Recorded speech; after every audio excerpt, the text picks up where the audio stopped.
Wow, this has been quite a day, and I'm really glad to see all of you still here and still engaged in conversation. I've been blessed by the breakout sessions and by conversations in between, and I'm also blessed by the band. Thank you all so much for this, and so much appreciate the story that we just heard from Kendra. And it's my great privilege now to introduce Dr. Todd Clark, who is going to be guiding our conversation in the second plenary session.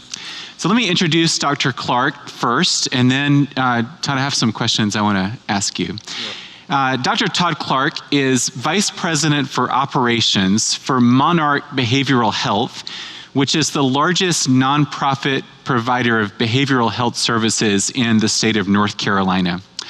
Dr. Clark is going to tell us some things about his own story and background, so I'm going to make this very brief. But he received his undergraduate degree in psychology and an MA in professional counseling from Liberty University, later received a PhD in counseling from Christian Bible College, dually licensed as a clinical mental health counselor and clinical addiction specialist. Currently, as he's working at Monarch Behavioral Health, and he'll tell us more about that in this conversation. And he brings to this experience over 30 years of executive leadership in a variety of different systems. And so I'm so excited that we get to talk about mental health systems today and what this means to engage this as Christians. Todd has also been involved as a special advisor for an organization that actually brought us together called Minds Renewed, which we'll talk more about, which is seeking to provide a national consortium for Christ-like responses to mental health. And last but not least, Todd and his wife Andrea have 2 school-aged children, and are a lot of his time, in addition to his administrative work and work with Minds Renewed, is devoted to being with his family and his church and his community. And so, Todd, it's just an incredible pleasure to be with you today and to hear from you today. So I have a few questions. We'll be in conversation for a little bit. And I want to ask you about your work in mental health services administration, which I confess as a psychiatrist is a little scary to me. So, I'm on the stage with an administrator. That's like, But first I just want to ask you about your own story of faith. Could you tell us a bit about your own journey and your own story of faith? And then I'll ask you more. Yeah. Sure, thank you. And I first want to say just thank you for the invitation to come from Terry and Philip, and thank you all for being here. It's been a great day, hasn't it? I mean, just the connection with other folks that have similar passions and shared values, and just coming together around the things that really jive our gyro, right? Things that just hit us in our heart, and it's just so glad to be, because we don't intersect with folks in this world that often, and so we get to come together here and just be together. And so I just want to say thank you. It's my honor to be with you all here, and my honor to be with you, Dr. Kinghorn. And I will have to start off and say I'm not brilliant or good looking or can sing. So I'm the yin to his yang. So that's how this is going to work here today. Just my way of saying I'm glad to be here. But I guess, let's see, I grew up in a small southern town in Lexington, North Carolina. Home of the world's best barbecue. That's That's debatable in South Carolina, I would have to say. So it's very those are debatable. fighting words around here. So, yes, yeah, it is. And I was going to follow that up by saying my dad is actually from Anderson. His whole side of the family is from that area of the country, Anderson and Pendleton. Except if you're from there, it's not called Pendleton. It's Pilton. Okay, so let's get it right. Pilton and Anderson. Okay. So, and Little Pig's Barbecue in Anderson is objectively the best barbecue in the country. Okay, so, yeah. Okay, I'll stand corrected. Yeah. We love being a connoisseur of good barbecue.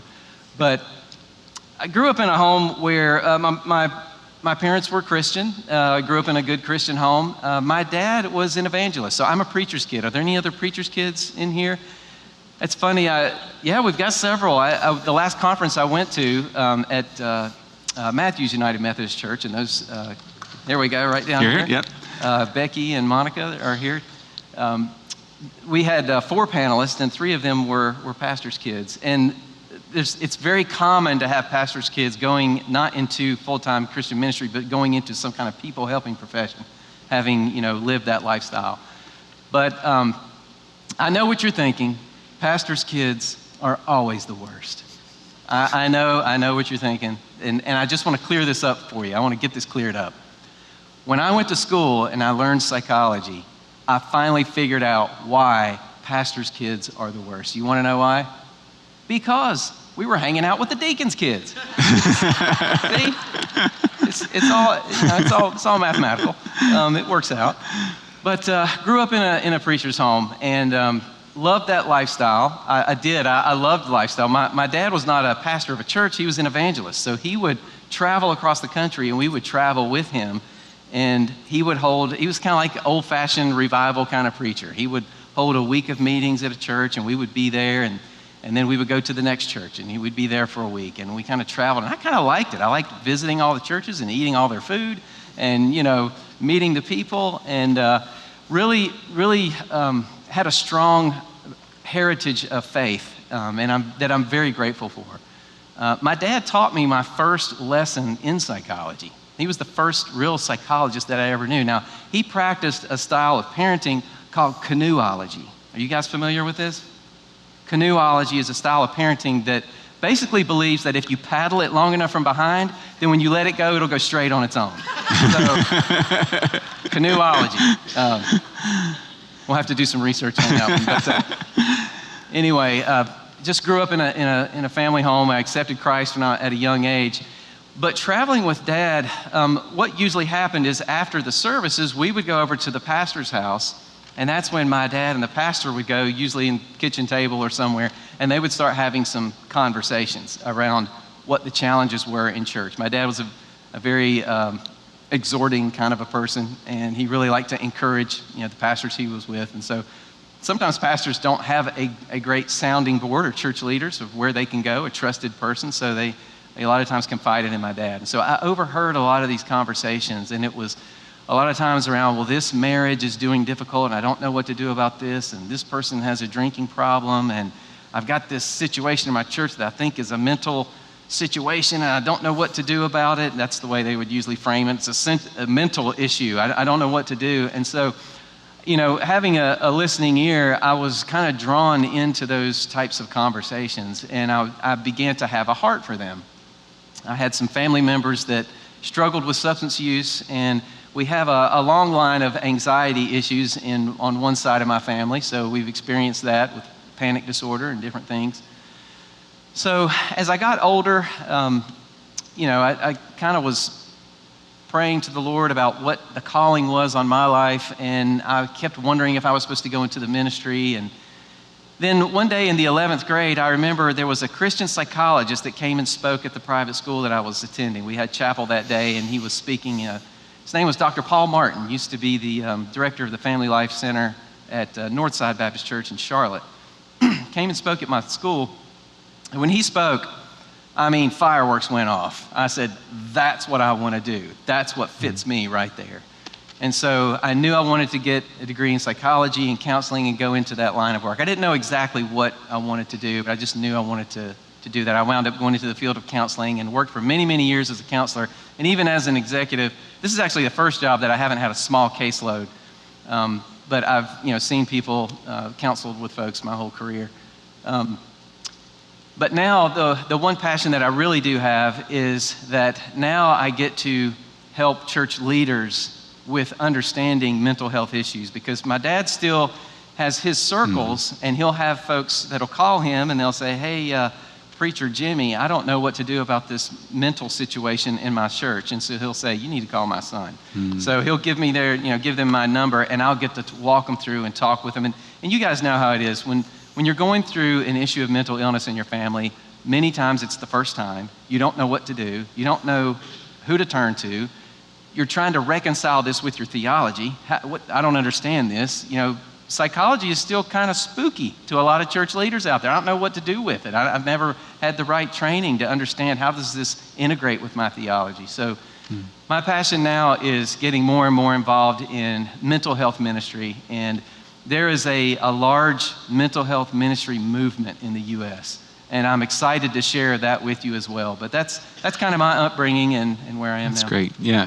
And we want to talk about that mental health ministry movement because I think that's central to what we're doing today. Yeah. I want to ask you though, you're trained as a counselor, but for the last many years, and now more recently with Monarch, you've been working in mental health services. Yeah. And I know from my experience as a clinician, a lot of folks know here, there's a lot in our mental health world that just is not working very well, it seems to be kind of fragmented. Mm-hmm. And I wonder if you could just talk about what that experience has been like for you to work in the very center of like running, organizing mental health service organizations. Mm-hmm. What challenges do you see in the system? I know we're in North Carolina, so that's a different system than in South Carolina and Georgia.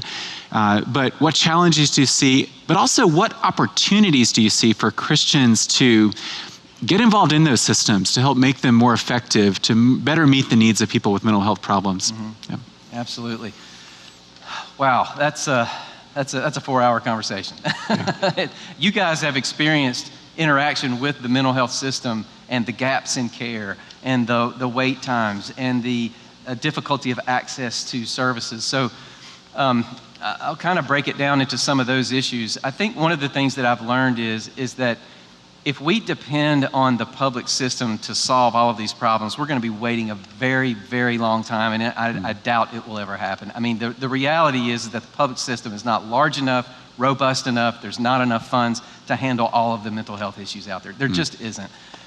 You guys know how it is. I mean, you've experienced as caretakers of someone with a mental illness or getting services yourself. The continuum of care is very fragmented. The continuum of care for adolescents and children is even more fragmented. Usually they have less services than adults do. I know in South Carolina we have it's one of the last states that has publicly funded mental health systems. In North Carolina we've kind of turned that over to private providers who do kind of the same thing. They provide services for several different counties, and they receive funds. They do receive some funds from the state, but they also use commercial payers as well. But that's the challenge. I mean, the challenge is, where do you go? How do you get access to care? And then when you get there, well, your insurance won't pay for this, and then it won't pay for that, and it'll pay for half of this, and you're going to have to pay thousands of dollars out of pocket for that. So what do we do? And that's the biggest frustrating point for me, is to see families who cannot take on the financial burden, or we can't find the right service for them because it doesn't exist. I mean, there's a lot of services that folks need that, quite frankly, doesn't exist. That's where I think we have latent opportunity. We have long-standing opportunity as a body of Christ. We have resources and people, and we have ways that we can fill in those gaps and help. That's why the mental health ministry movement is so important, because if we wait for the public system or business and industry to solve it all, it's too big. I mean, 1 out of 4 or 5 folks have a diagnosable mental illness. Interesting statistic, you know what percentage of church leaders have mental illness? Exact same percent, 23%. I mean, why would we think it's any different? Church leaders need services. And we need a response that's different, that is a Christ-like response to mental health, that understands, and I think this is another piece, and I'll mention this real quick. I see mental illness and treating mental illness as a 3-legged stool. There's 1 Thessalonians 5:23 talks about the spirit, soul, and body. We're made up of 3 parts of us, and there's our spiritual part, there's our soul, which is our mind and emotions, and then there's our body. And mental illness, it's kind of a 3-legged stool. Mental illness requires psychiatry and medication for the biological and neurological realities of what creates a mental illness, that brain disorder or the imbalance of chemicals that needs to be corrected. We need a counselor sometimes to deal with the mind, to help therapy and counseling to help rework that stinking thinking that sometimes drives our behavior in unrealistic and dysfunctional patterns, right? But we also need a spiritual side of things. I had a lady recently ask me in one of the Q&As, well, should we pray about our mental illness? Well, 1 Thessalonians 5:17 tells me to pray about everything. But I think you should pray for it on the way to the doctor's office and on the way to the counselor's office. The Lord is going to do what he said. He's going to be the God who he said he would be. He's going to meet the needs. He's going to provide the resources. He's going to open the doors.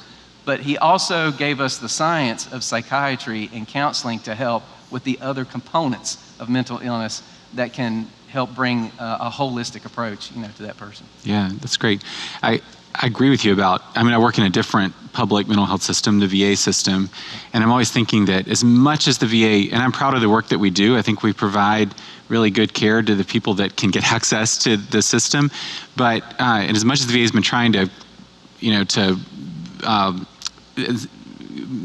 create access and build community clinics, there's no way that any public mental health system is ever going to be as close to where people are, as close to people's families and communities as churches are, and other religious communities, but in our context, churches. And so, churches just have to be able to be the kind of frontline places of support and being known. And I do wonder, though, about the public systems. If Christians want to get involved in making those systems better, what would you recommend? Yeah. So if a person doesn't have a formal training to be a counselor or a physician or a nurse or something like that, there are still opportunities to get involved.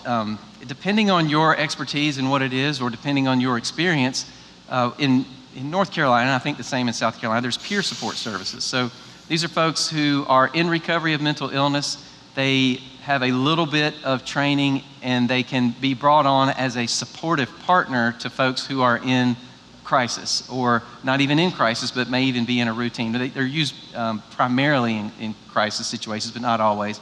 Give you an example. When I was a director of a behavioral health service line in a hospital in North Carolina several years ago, we embedded volunteer peer support peer support specialists in our emergency department, so that whenever someone would come to the emergency department that had a mental illness, there would be someone who was in recovery from mental illness, joining them and partnering with them, right along with them through their experience through the emergency department, and say, hey, guess what?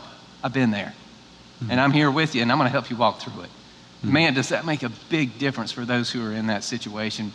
Instead of seeing all the white coats around them, they're seeing someone who they relate to, and they could walk through them. And there's a lot of, that's a growing specialty in the secular mental health arena, peer support services.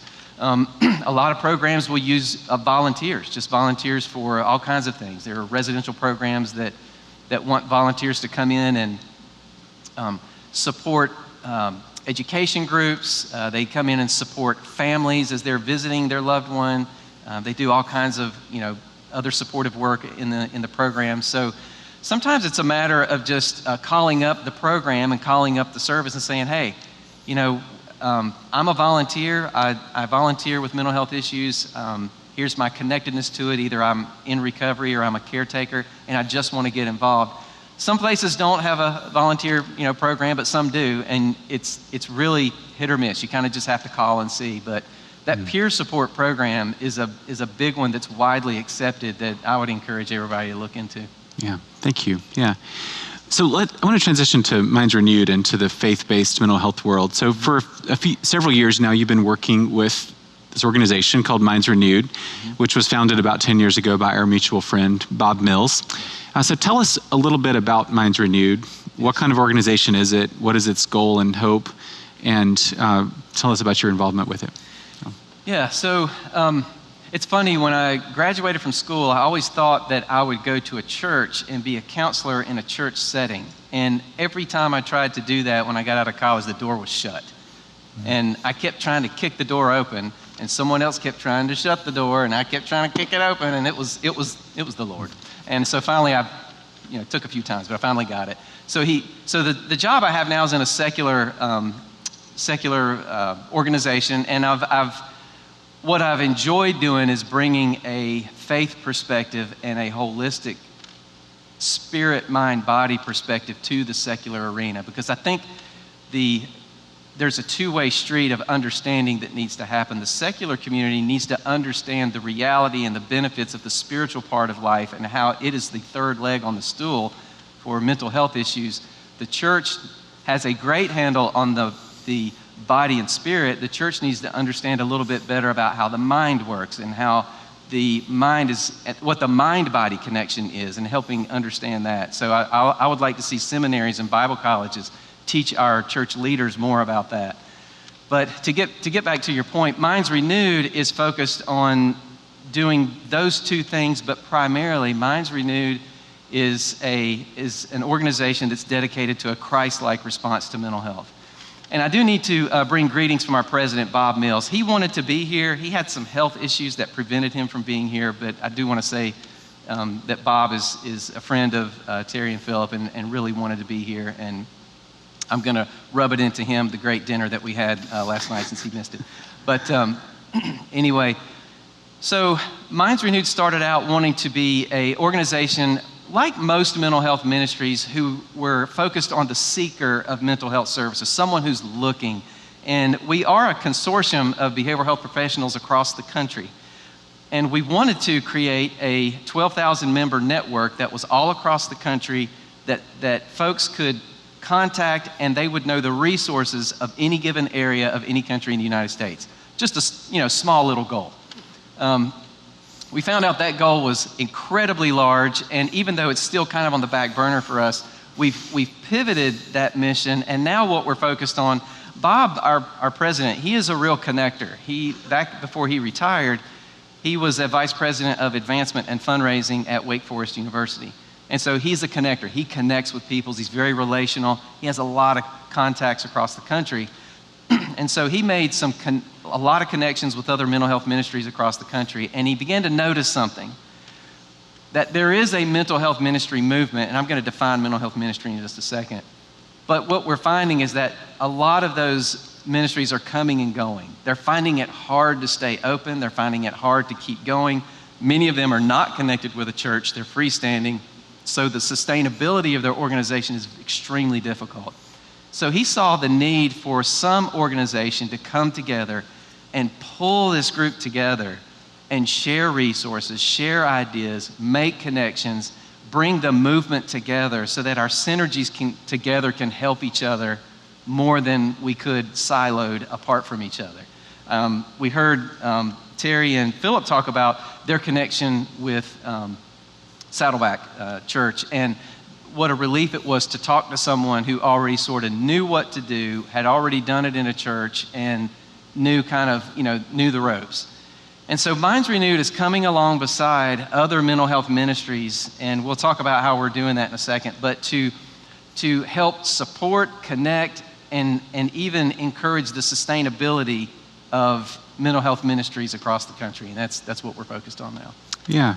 So as part of this supporting and connecting, I know you've personally done a lot of work recently at just talking to leaders of mental health ministries across the country. Yes. And so I wonder, could you just tell us a bit about, and we're here today at a conference that's sponsored by the Overflow Foundation, which is one of the organizations that's now part of this movement. And so We're all now part of this as a result of being here today. But could you tell us about just a bit more about what you see going on across the country with ministries and nonprofits working in the church and mental health space? Yes. What opportunities are they seeing? What challenges are they facing? And what have you learned from conversations with these leaders? Sure. So last year during COVID, we had we had some funding to do a nationwide survey of the mental health ministries across the country. And so we thought, what better time to do that than when you're locked down? So I was able to get behind the phone and make a whole lot of phone calls and just make some connections across the country with folks that some we already had connections with and some we did not. Mental health ministries, I'm going to define, some mental health ministries are part of a church like the Overflow Foundation, and many of you have mental health ministries like at Matthews United Methodist Church that's part of a church. And usually when that happens, there is a church leader champion who is championing it and bringing it to the forefront and working with lay folks to make it happen. Mental health ministry also looks like freestanding organizations that usually are created around a nonprofit status where they are providing teaching, training, consultation to churches, and also services to folks who are needing mental health services. We also contacted others like Holly Oxhandler, who's a professor at Baylor University, who's doing a great job, who promotes spirituality and counseling sessions. She has a tool for therapists to take an assessment tool to see how well you are doing integrating spirituality or spiritual issues of the clients into the counseling session. So we contacted her and Alyssa Shanks in Colorado Christian University, I'll get it right in a second, at the Larry Crabb Institute there. So there are folks in university settings that consider themselves in a mental health ministry where they are. We went to government. We have Brandon Johnson, who's a great African-American leader working at SAMHSA as one of the directors and consulting on mental health and faith issues. Ben Odell runs the Partnership for Faith and Community Services up in Washington, D.C. We contacted just a lot of different folks all across the country to find out what are they doing, how are they working together, how are they making sustainability for what they're doing as an organization. And there are a few things that we learned. One is that most of the leaders said, I really need to be connected with other mental health ministry leaders. I need that connection. If you can imagine, it's the difference between out there on a limb by yourself trying to figure it out whenever someone else has got the wheel. They've invented the wheel, and you just need to put the wheel on your car. Connecting and sharing ideas and finding out how are you getting funding, and how are you hiring staff, and how are you providing these services, and how are you working with regulations, and how are you working with a board, and all those boring things that it takes to run a business.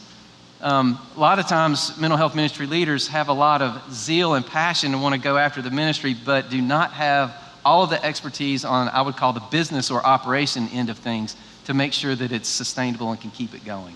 So that was one of the first things we learned. So Minds Renewed has another grant that we pursued where we're doing a 3-state pilot on bringing some mental health ministries together to make that happen.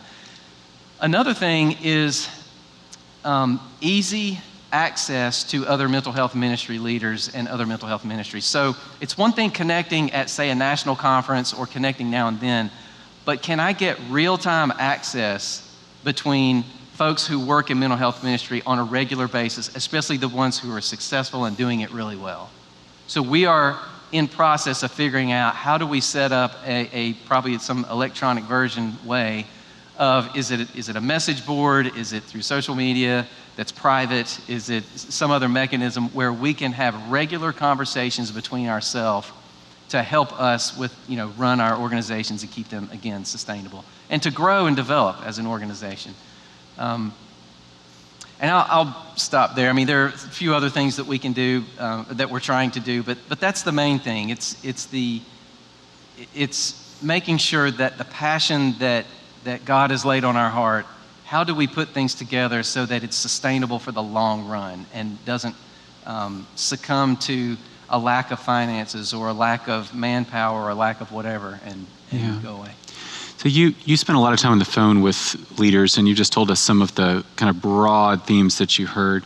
Are there any stories or any people that that told you stories about their work that kind of stuck with you, that were inspiring to you about the things that you heard? Or about? Yes. So the Mental Health Grace Alliance in Texas, this is run by Joe Padilla and Matt Stafford. Joe has a wonderful program, and much like Kimberly Britt with My Quiet Cave and Brad Hafes with Fresh Hope, these are all mental health ministries that are very successful. They all have, and especially I was just talking with Kimberly the other day, they have a program where they will, they have a several week program where folks can come in. If you want to run a support group, but you want it to be also educational, and you want folks to learn about their diagnosis or how to help someone, these programs have already got the curriculum written. And so they're really good programs. I'm going to get back to your question in a second. Yeah. I wanted to make sure I mentioned that.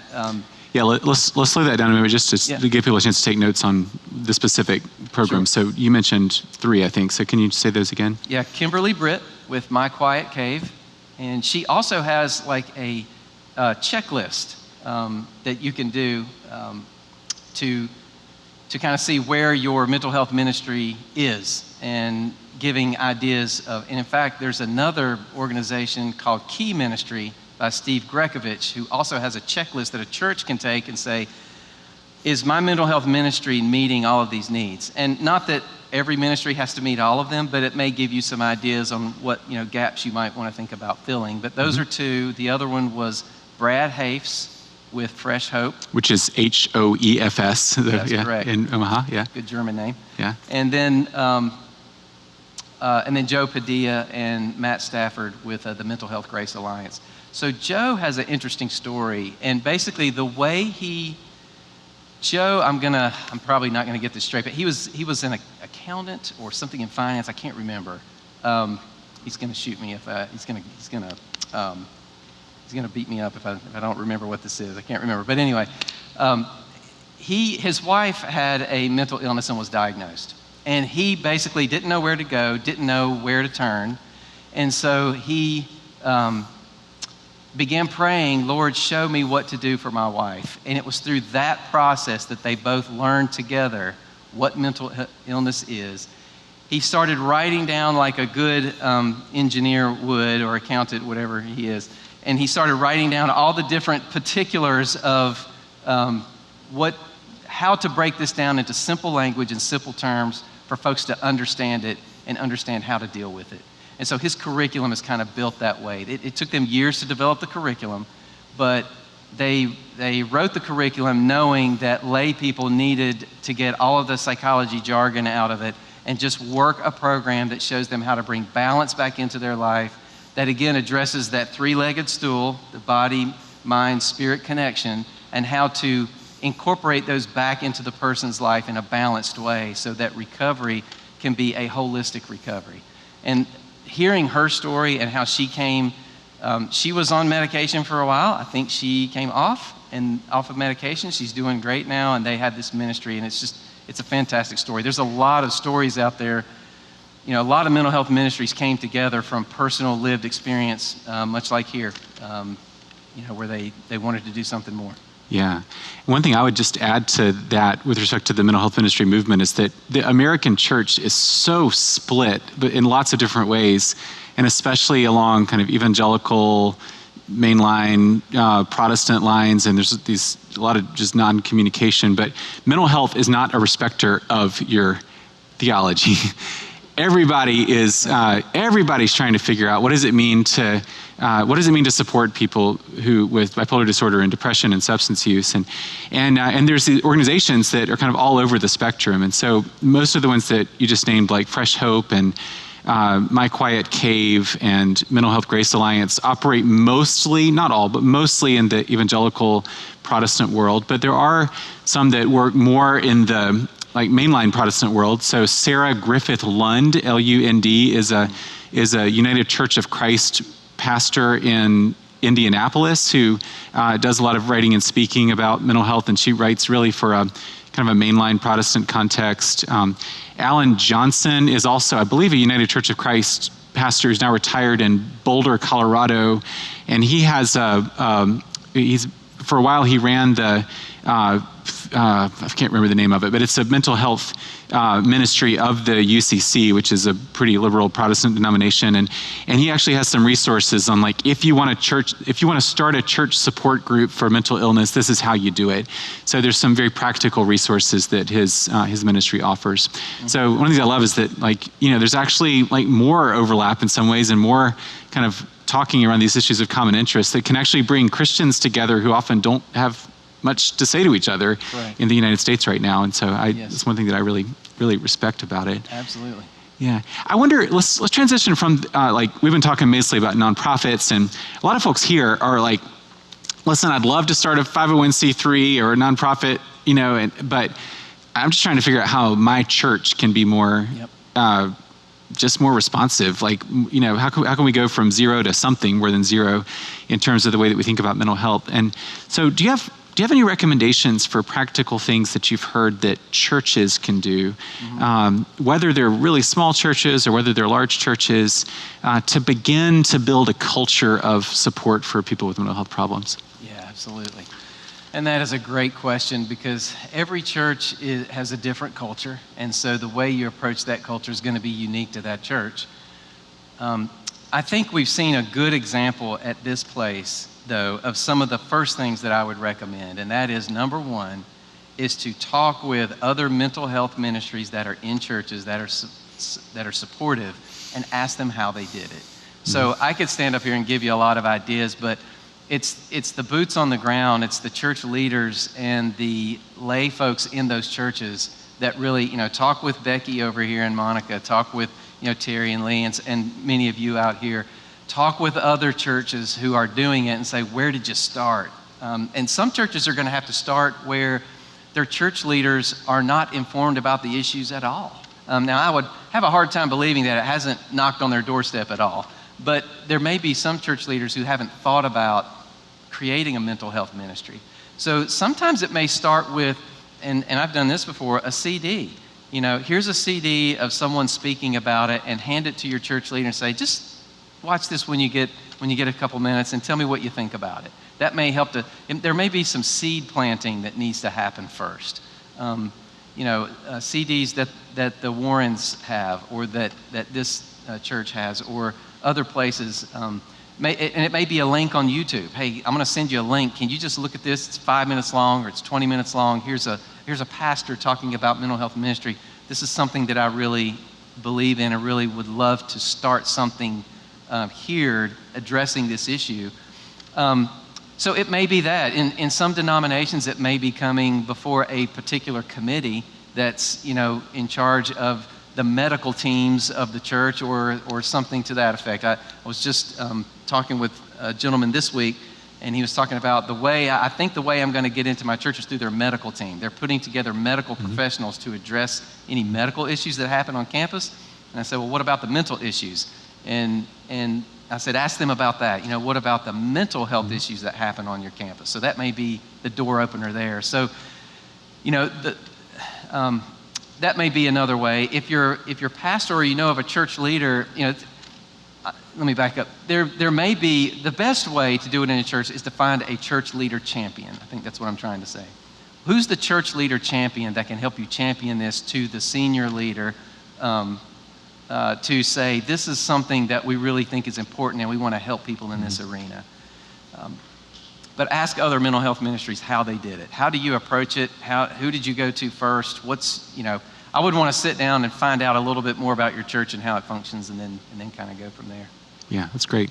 And for just to name a couple of resources that are out there for churches to do ongoing discussion and things. So one is the Mental Health First Aid Program, which is mostly kind of education about mental illness, but it's really great. I'm so glad to hear that Overflow is sponsoring mental health first aid trainings. There's a couple of other curricula that I know of that are offered, I think, for free to congregations. One is through Fresh Hope, which has a congregational study guide, conversation guide that's been developed. There's a group called Sanctuary Mental Health Collaborative out of Vancouver, British Columbia, that has a video series that congregations can use, again for free, that really is about developing mental health awareness, but also integrating theology into that. And so these are resources that are out there that congregations can pull on if you're interested. One more, My Quiet Cave, they do free consultation to churches. So, and they'll come in and they'll either come on site or do it remotely. But, it may be you'll want to get a group of folks together, have them, do a free consultation, just talk about what mental health ministry is and why there's a need for it. Yeah. It's kind of like sometimes if they don't hear it from you and they hear it from an outside source, it kind of sticks better sometimes. It's kind of like you're a parent, you tell your kid this, but when the doctor tells them, for some reason they get it, It's the same thing sometimes. Yeah, that's great. So we want to turn to actually have this conversation as a group. Anything else that you want to add before we split up? No, we're All right. So in just a little bit, we're going to have 4 stools up here. Philip and Terry are going to be up on the stage with us, and we're going to be taking more of your questions. But we wanted to have a chance for you all, for all of us actually, to be in conversation with each other. And so we want to turn for about 15 minutes or so to just gather around as best you can here in groups of 3 or 4, not much bigger than that. And we want to ask you 3 questions. And so you can jot these down if you want to, or just remember them. They're easy questions, but they're not easy to answer. So here we go. So everybody got this. The first question that we want you to talk about in your groups of 3 or 4 is, what brought you here today? Some of you have been talking about that with us over the course of the day, but tell each other that. The second is, what's one thing that you've heard today that you found helpful? If there's nothing that you found helpful, you can say that too. But if there's one thing that you've heard that you found helpful, share that with the group around. And then the third, and arguably, well, all of them are important. The first one especially is important. But the third question that we really want you to focus on is, what's one takeaway from today, from anything that's happened in this room or in the breakouts or in your conversations or just in your own thoughts, that will lead you to in some way act or think or work differently as a result of your attendance and participation today. So to repeat those 3 questions, first is, what brought you here? Second is, what's one thing you found helpful? And the third is, what's one takeaway from anything about today that's going to lead you to do something different after today as a result of your being here?